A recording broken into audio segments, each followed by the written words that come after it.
They call me Squirrel. What's going on, Squirrel Squad? I was told if I enjoyed Pam Ayres, then I might enjoy checking out some Joyce Grenfell. I don't know. I guess maybe another poet. I'm not sure. Oops. Oh, started this up a little earlier. I don't want to do that. You hear all the people clapping and everything. Just getting the video ready, and all of a sudden, whoa, easy. So this is Joyce Grenfell, and this is First Flight. So let's take a look at this, and we'll see if this is going to be a one and done or maybe something we dig into.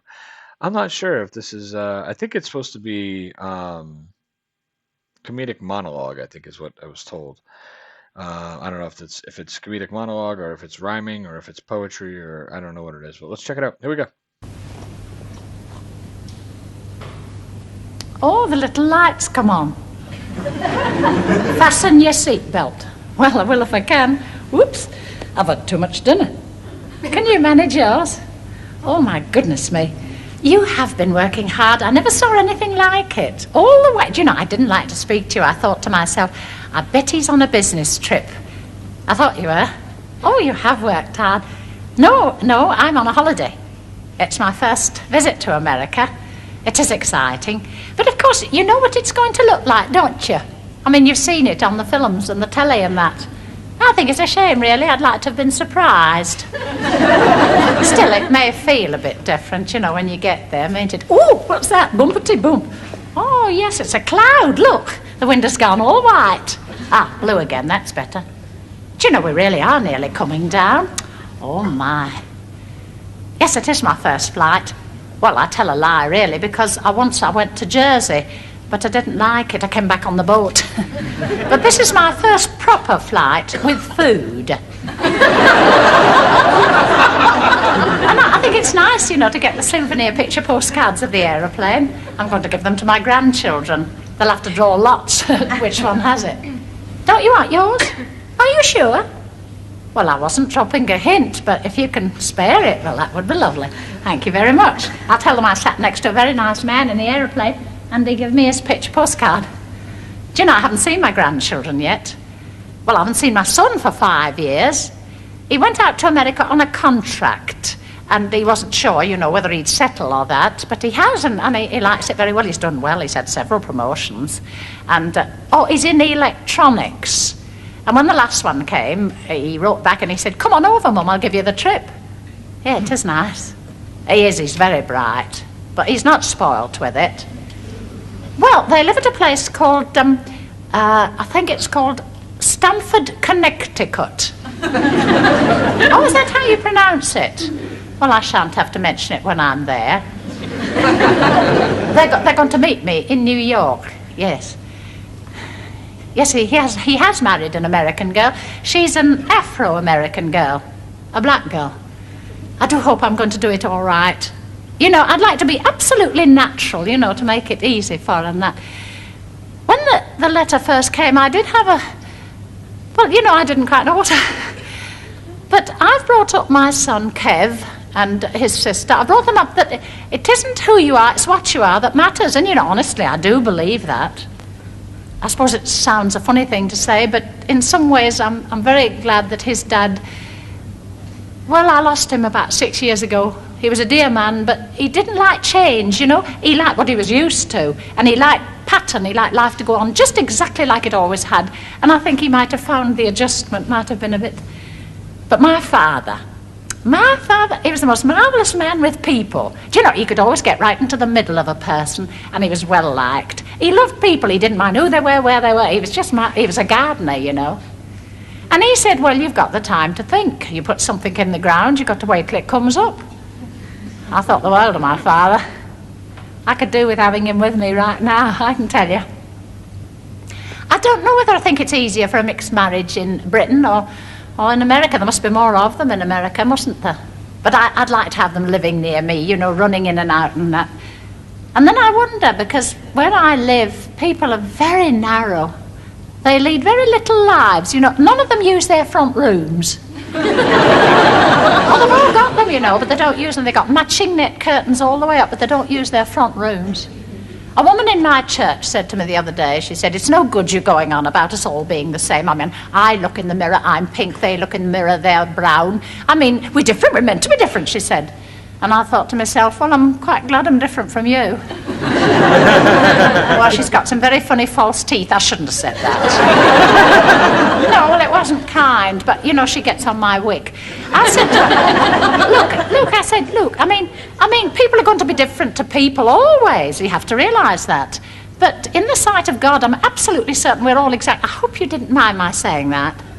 Well, people don't like you to mention things like that, do they? They get embarrassed and start counting their buttons. But I don't know. I'm used to it. You know, my father, he was open. He would talk about anything, and he was quite talked about that kind of thing. Do you know, I think we are coming in quite soon. We must be. Look, do you know there's some little cars down there, little pastel-coloured cars. We don't have... Can you see them? Oh, you've seen it before, haven't you? There's a swimming pool behind that house. I think we're going to touch down any minute now. Oh, they've put those brakes on much too fast. I don't like it. Oh, the whole thing's shuddering. Are you sure it's all right? Oh, I don't like it. Oh, I'm glad they put the music on. That's a bit better. Oh, my. You must think me silly. Well, America, here I come. 2 grandchildren, too. A boy and a girl. Yes, I've got lovely snaps of them. One's very, very dark, and the other, honestly, you'd hardly notice. And his wife is lovely looking. And I know he'd never marry somebody who wasn't nice. She writes me such nice letters, too. She calls me Mother Comstock. My name is Mrs. Comstock.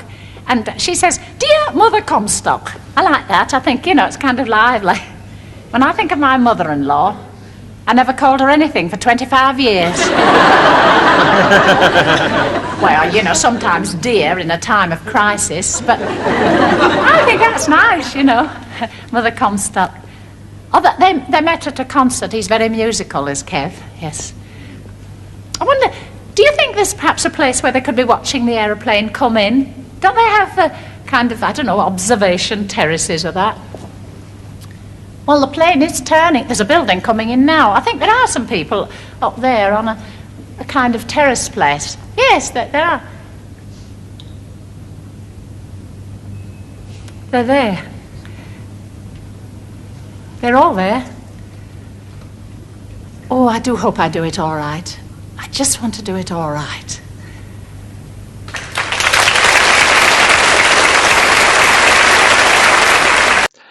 It's all right. So I was watching through it and I was thinking, well, this isn't super funny, and it had some really good little funny times to it, but I enjoyed it for what it was.